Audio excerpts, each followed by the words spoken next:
In the last lecture, we saw the disintegration of the German state following its defeat in World War I. At that time, I mentioned how Marxist revolutionaries took inspiration from the revolution in Russia, and how the Bolsheviks in that nation sent agents to foment civil war and violent confrontation among the politicized soldiers and workers, the same groups that were supporters of the revolution at home.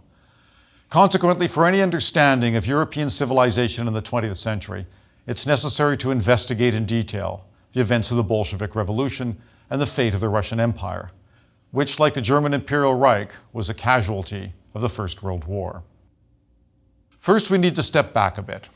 We need to look at the state of Russia before the war, because up to this point, we've said very little about Russia. How did this enormous, backward empire confront the challenges of industrial society and the competing ideologies that characterized the dramatic time on the continent? Russia during the late 19th and early 20th centuries was an even more unreconstructed state than was the Austro-Hungarian Empire. And it was vast, extending from the eastern border with Prussia, which is now in Poland, to the Pacific Ocean, representing the greatest landmass in Europe. And this huge state was also the product of the expansionist, imperialist policies of its rulers, dating back to the time of Peter the Great at the beginning of the 18th century. These resulted in a union of a number of nationalities into an empire that was hardly harmonious. The traditions of this Russian Empire were only superficially Western, with a small professional middle class concentrated in the large cities of St. Petersburg and Moscow. The still influential nobility was a mixed group of professional office holders, of rural landowners, military officers, and courtiers, often poorly educated, loyal to the Tsar when necessary, but factious and particularistic when pressed. The military was known for its brutal discipline and suffered from an officer corps of often untrained and incompetent nobles. The imperial civil service was just as incompetent as the officer corps, and it lacked the education and the professionalism of the German imperial civil service. Moreover, the influence of Western European ideas really was only lightly felt at the beginning of the 19th century in Russia. The vast majority of Russians during that century were agricultural laborers, tied to their estates until the emancipation of the serfs by Tsar Alexander II in 1861. Illiterate, conservative, and deeply religious, this huge mass of humanity was feared by the landlords, but lacked any politicization. Russia did not subscribe then to the general principles of 19th century Western Europe: progress, self-confidence, industrialization, and liberalism. Only nationalism obtained equally, but with Pan-Slavism more powerful than nationalism's more particularistic manifestation, given the nature of this polyglot Russian Empire. After the suppression of the Decembrist revolt in 1825, an attempt by liberal nobles and officers to give Russia a constitution, Tsar Nicholas I had established a secret police to ensure that liberal ideas wouldn't spread. Western European ideas were defined as non-Russian, as inimical to the Slavic character and to the Slavic culture. The Tsar, supported by the army and the high offices of state, worked to free Russia of ideas that might undermine autocracy, particularly defined as liberal Western ideas. The Crimean War, which broke out in 1854 and lasted until 1856, was fought between Russia and the Ottoman Empire, an empire supported by the great powers of Britain and France. In this war, Russia was soundly defeated. As a result, the Russian Empire became increasingly fearful of its position in the world and afraid of encirclement by hostile non-Slavic powers. The mood then became one of nervous insecurity. Tsar Alexander II, the so-called Tsar Liberator, was forced to admit defeat in the Crimea, and he realized the only hope that Russia would have in order to overcome this kind of humiliation in the future would be to modernize. But initially, of course, within the parameters of his own autocratic vision. In 1861, the Tsar freed the serfs, although the conditions of their freedom hardly turned them into a dynamic class of rural entrepreneurs. They were not given land, and in many instances were in fact simply transformed from serfs into indebted tenants.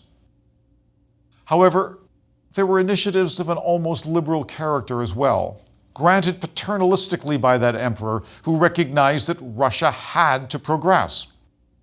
For example, despite the lack of a constitution, Alexander instituted a relatively impartial judicial system and attempted to set the law above everyone, except himself, of course. Thus, the legal profession, previously almost unknown in Russia, was born, and the role of the urban intellectual professional increased, and indeed an indigenous urban Russian middle class began to develop in some numbers. The army was modernized, and the government encouraged the building of railroads and harbor facilities. And these things helped Russia to enter the wider European economy for the first time on a large scale. Large amounts of grain and raw materials were exported, and Western European manufactured goods were imported into Russia. The period of the 1840s and 1870s, then, witnessed some of the most remarkable and dynamic developments in Russia. The rapidly growing mercantile and professional middle classes helped to spread education and literacy. Moreover, the importation of manufactured goods from Western Europe also brought with them books and ideas, and the continued contact between Russian traders and Russian diplomats and Russian travelers and Westerners also made the ideas that were percolating throughout Western Europe much more available to a literate and highly ambitious upper middle class, and even amongst the liberal nobility within Russia. And this was also the period of the great efflorescence of Russian culture. Russian literature developed into one of the most powerful voices on the continent, with authors such as Tolstoy and Dostoevsky exploring particularly Russian themes, but ones that resonated across Europe. Similarly, music made Russia a center for the arts, with composers like Tchaikovsky and Mussorgsky. These geniuses established Russia as a mainstream contributor to the culture of the continent.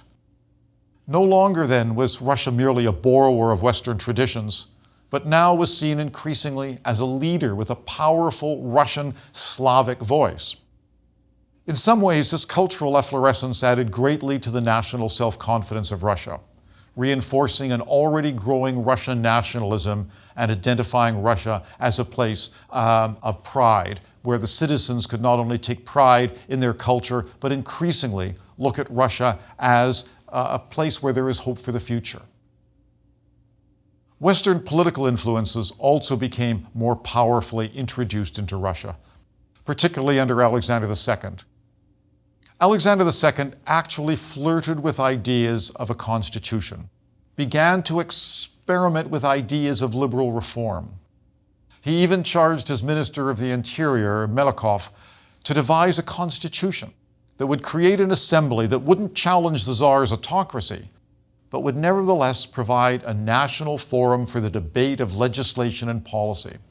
The hopes among the liberals that this engendered ended abruptly when the Tsar, riding in a carriage along a St. Petersburg canal, was attacked by terrorists. The first bombs missed the Tsar altogether. He was unhurt. But he insisted on leaving his carriage to tend personally to his Cossack guardsmen who had been wounded in the explosion. This provided an opportunity for the third terrorist, who had not yet released his bomb, to detonate the explosion, killing the Tsar as well as himself. The site of this tragedy is commemorated to this day with the beautiful Cathedral on the Spilled Blood in St. Petersburg, marking the place where Alexander II died. The assassination of Alexander II in 1881 ended this period of imperial reform, and his successor, Alexander III, turned against his own people, establishing a brutal police state. Having his father blown to bits by revolutionaries hardly endeared the principles of liberalization to this tough, brutal autocrat. There was no longer any talk of constitutions, of parliaments, of elections or reforms. The principle of autocracy was reaffirmed and enforced through repression, alleviated only by the inefficiency and incompetence of the secret police. Nevertheless, Russia was unable to cut itself off from the rest of Europe, particularly a Europe of dynamic, aggressive, and confident industrial states, eager for Russian natural resources and Russian markets.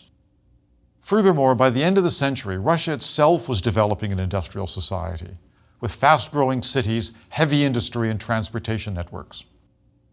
Annual railway construction trebled in the 10 years between 1880 and late 1890.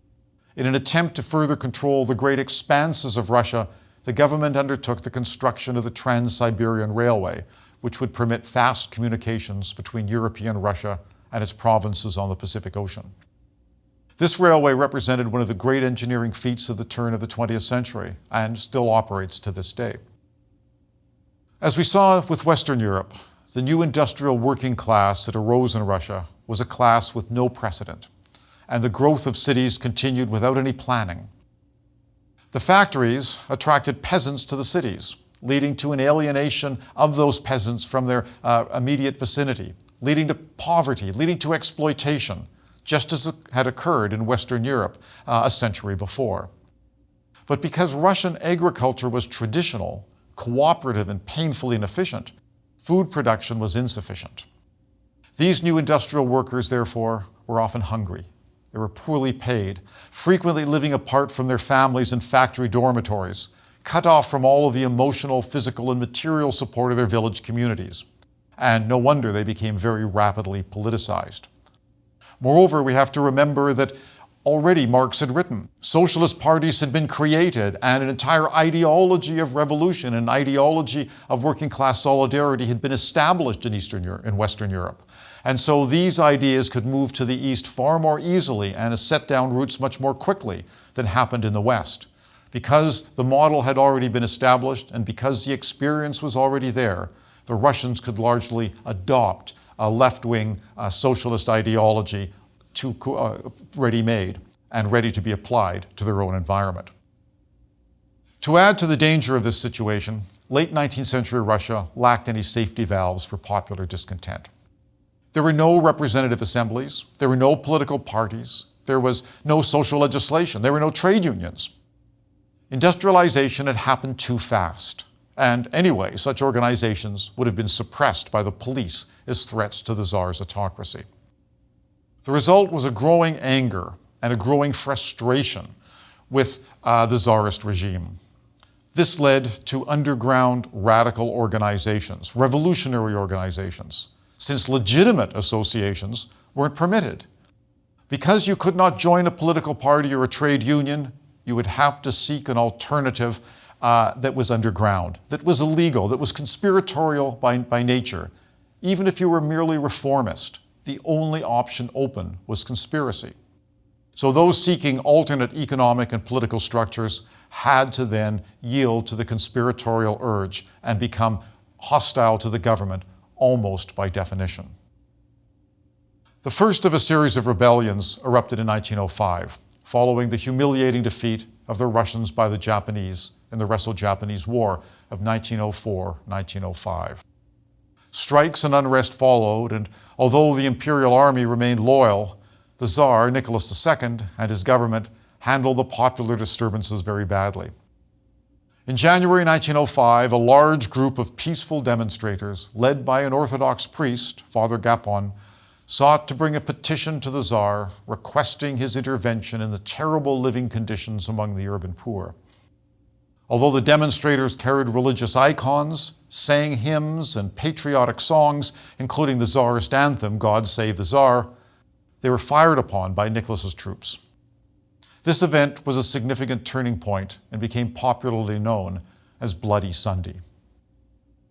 Further popular disturbances marked the next months, leading Nicholas II to issue the October Manifesto, which sought to placate the masses and the middle classes who wished for greater political involvement, who wanted to not work with the underground, but in fact to become part of the political process by having legitimate organs through which they can voice their discontent or even suggest vehicles for reform. This manifesto permitted the establishment of a legislative assembly in Russia, the Duma. This assembly was given the task of consenting to laws and controlling a portion of the budget. Hardly a liberal legislature comparable to the assemblies in Britain, France, or even Germany, but it was an important start. There were hopes for further reforms. There was a general belief that something now could be done, and Russia might in fact be on the way to reform that would allow it to become a modern state and enter the environment of Western Europe as an equal player. The establishment of the Duma provided the intelligentsia and the articulate professional middle classes with a voice for their discontent with the regime. Even the industrial workers had hopes that the liberal policies so well established in Western Europe by then might eventually improve their conditions as well. Soon, in fact, there were calls for agrarian and economic reforms that might have begun a process that would change Russia from a still largely autocratic despotism to something like a constitutional monarchy in which the people enjoyed some measure of representation. Unfortunately, Nicholas II didn't want to affect the liberalization of his country, nor did he want his autocratic powers to be in any way constitutionally limited. So little was accomplished.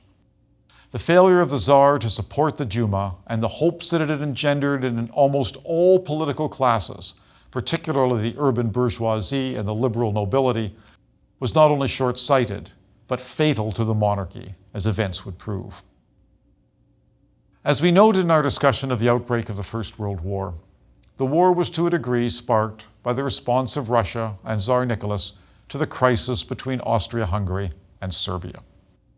By threatening war with the Habsburgs in defense of Serbian autonomy, the Russians had certainly reaffirmed their traditional support of the Slavs, just as the Pan-Slavists required. But this act also effectively signed the death warrant of the regime. Russia was ill-prepared to fight a long war against nations with far more sophisticated military machines, industrial capacity, and technological weapons. Defeat after defeat met the imperial armies. The only advantage Russia had was the sheer size of its population. The generals sent out human wave attacks, occasionally with only the front row of soldiers having any guns. As a result, the casualties were unimaginable. The infrastructure of the nation couldn't support such a war, as it was unable to transport sufficient food, equipment, munitions, or even troops to the front in a timely manner. Add to this a completely incompetent military high command, consisting of generals who had achieved their positions more through court intrigue or personal connections and ability, and the slaughter on the Eastern Front of World War I becomes inevitable. This war then quickly revealed all of the flaws in the Russian Empire, and soon destabilized the Tsarist regime itself. Troops deserted by the thousands and returned to Petrograd. St. Petersburg had been renamed to sound less German, and to Moscow, where they were confronted by strikes and food shortages. The army, defeated, its morale broken, no longer supported the Tsar. In February 1917, disgruntled workers and soldiers in Petrograd revolted against the government, and Nicholas II was forced to abdicate. A provisional government headed by liberal Democrats who supported continuing the war was established in place of the monarchy. And for the next 6 months, the Russians limped through the war. The reasons that the liberal Democrats gave for continuing the war, despite the desperate situation the Russian army was in on the front, was that they had an obligation. They had a treaty obligation to the Entente, and they had a moral obligation to the millions of Russians who had already been killed, that the war had to continue. They also had a very legitimate, and as we'll see in a moment, justified fear of the Germans. What would the Germans and the Austro-Hungarians demand of them if they should leave the war now? They feared the Germans, and they thought the best thing to do, in fact, the only option open to them, was to continue the war at any cost. But agitation by Marxist soldiers at the front led to more and more desertions. And eventually, the radical Marxist Revolutionary Party, known as the Bolsheviks, led by Vladimir Lenin, was able to seize power in October 1917. Lenin had spent much of his life as a revolutionary theorist, largely in exile. You will recall that, in fact, he had been smuggled back into Russia as a kind of secret weapon by the Germans in a sealed train, so that he would foment revolution and try and take Russia out of the war, so that the Germans would then not be fighting on two fronts, Eastern and Western, and they would be able to redeploy their troops to the West. So the Germans were largely behind the Russian Revolution as well. And Lenin was a doctrinaire Marxist. He wasn't the kind of left-wing reformist, but he was the kind of Marxist that Karl Marx would approve, because he saw violent revolution as the only possible solution to the problems of an industrial society. And even though Marx had argued that the first communist revolution would have to occur in a highly industrialized society like Germany or Britain, Lenin succeeded in effecting one in this backward, still largely agricultural empire. And this was an extraordinary achievement in itself. Russia was still largely an agricultural state, with the working classes confined to a few large cities, and the vast majority of the population still poor agricultural laborers who had no ideology, except perhaps for Orthodox religion. How did Lenin do it? How did he manage to bring about revolution in a place that Marx felt it could not happen? Lenin succeeded because he promised peace at any price. And this alone was enough to win at least the tacit support of the peasants as well as the workers. Indeed, soon after the Marxist coup, Lenin's Bolsheviks entered into negotiations with the Germans and the Austrians at Brest-Litovsk. The Treaty of March 1918 was brutal and saw the Russians lose much of Russian Poland, Ukraine, and Finland. It was so punitive, in fact, that it served as justification to the victors at Versailles. They argued that, look what the Germans had done to Russia. If the Germans had won the First World War, their peace would have been even more vicious than the peace that the Entente imposed on the Allies. They felt that Germany, in fact, had been so vicious towards the Russians that there, in fact, had to then be a level of equilibrium established. The Bolshevik Revolution established a Marxist government led by Lenin. In July 1918, the Bolsheviks killed the Tsar Nicholas II and his family, and slaughtered a great many others as well, both to secure Bolshevik power and to serve as examples to others. Lenin instituted a Red Terror, using his secret police to eliminate counter-revolutionaries and Western spies. However, this was still not enough to impose a communist victory on a shattered nation. Many groups and individuals, from opposition parties in the former Duma to unrepentant czarists, formed a loose alliance to challenge the Bolsheviks and to drive them from power. The inevitable result, then, was civil war. The Russian Civil War was fought from 1918 to 1920 between the Whites, czarists and anti-Bolsheviks, and the Bolshevik forces, the Reds, known from the colors of their flags. And it was a terrible struggle that involved much of Russia, with armies operating in Siberia, the Crimea, the extreme north, and the Baltic regions. Moreover, British, French, American, and Canadian troops were sent to Russia to aid the White forces, the counter-revolutionaries, in their battle with the Bolsheviks. The White armies, though, were fragmented and composed of a variety of different interests, all with competing agendas. And the Red Army, in contrast, was brilliantly led and disciplined by Leon Trotsky, who used every means at his disposal to turn the Red Army into an effective fighting force. The Reds finally won, and the Civil War ended in 1920. With the Civil War over, Lenin then turned his attention to rebuilding the country and establishing the world's first Marxist totalitarian regime, run by the Communist Party. The Communist Party was hierarchically structured, highly organized.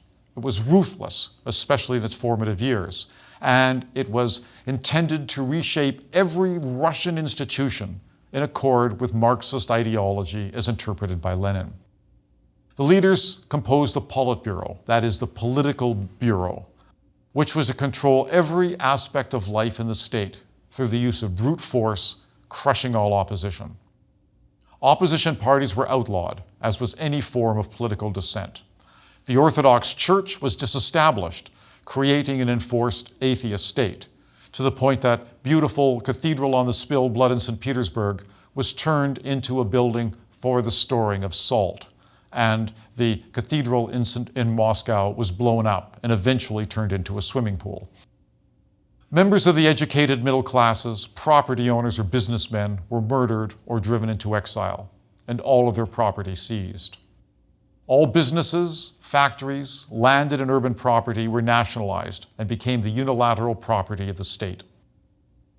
There was a brief flirtation with a very restricted policy of small-scale private enterprise known as the New Economic Plan, but it was very soon suppressed.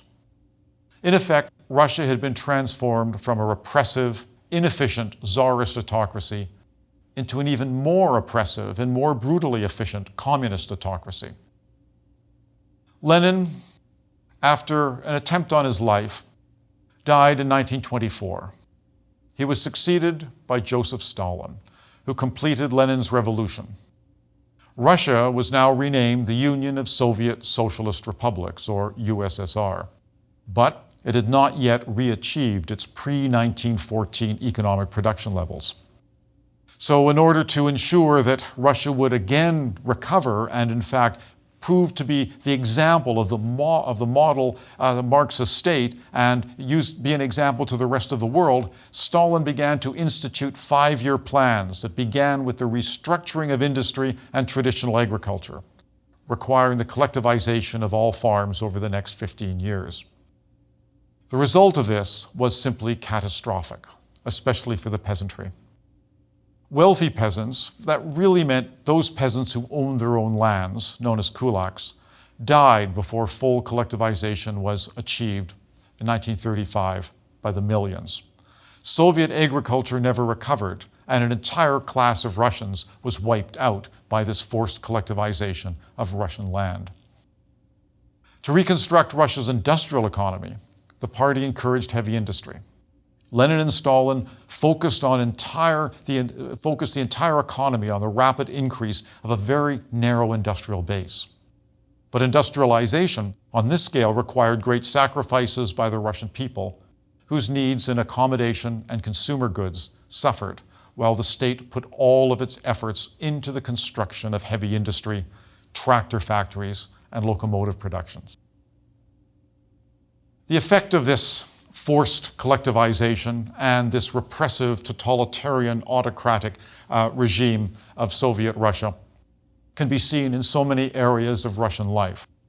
To sail down the Volga Canal system and see entire villages that have been flooded in order to build that canal with just the spires of churches extending out of the water, you realize the level of human suffering, not to speak of the thousands and thousands of conscript laborers who died digging that canal.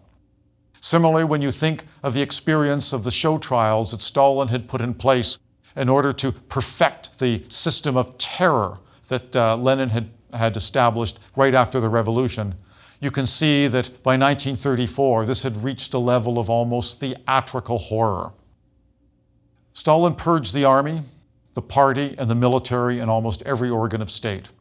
He was looking not just for those who could be identified as his potential rivals, but in fact, this was almost an act of repressive theater to indicate who enjoyed power and who could exercise it arbitrarily at any cost, that the state belonged to the leaders of the Communist Party, and anyone who even had thoughts, private or public, about replacing the system, challenging it, or even suggesting in some way that it might be different, would meet the fate of those individuals who, through torture, were forced to confess crimes they never committed. It's interesting how this totalitarian communist state became nevertheless a model for others, that the communist revolutionaries in places like Germany and later even in places like France and Italy saw this as a model to try and emulate. Those leftist liberals who said, for example, after trips to Russia that they had seen the future and it worked, didn't look below the surface, didn't look below what they had been shown by their official guides. When the great playwright who responded when asked about the horror of the show trials and so many innocent people who had been killed, Bertolt Brecht said, "The more innocent they are, the more they deserve to die." The entirety of Europe had become polarized between two perspectives, a perspective on the left in which Soviet communism became the model to be followed, and a perspective on the right, where ultimately liberal ideas had been sacrificed to those of what we will call fascist or extreme right-wing nationalist groups. Stalin, of course, cared little for the loss of life and talent and experience, because through terror he proved his ruthless omnipotence. He had created a totalitarian state, and that was the model of the left. And what we're going to see in the next couple of lectures, especially with the rise of Nazi Germany, is that the only possible regime that could challenge Stalin in horror would be the extreme right of Adolf Hitler and the regime that he built in Germany.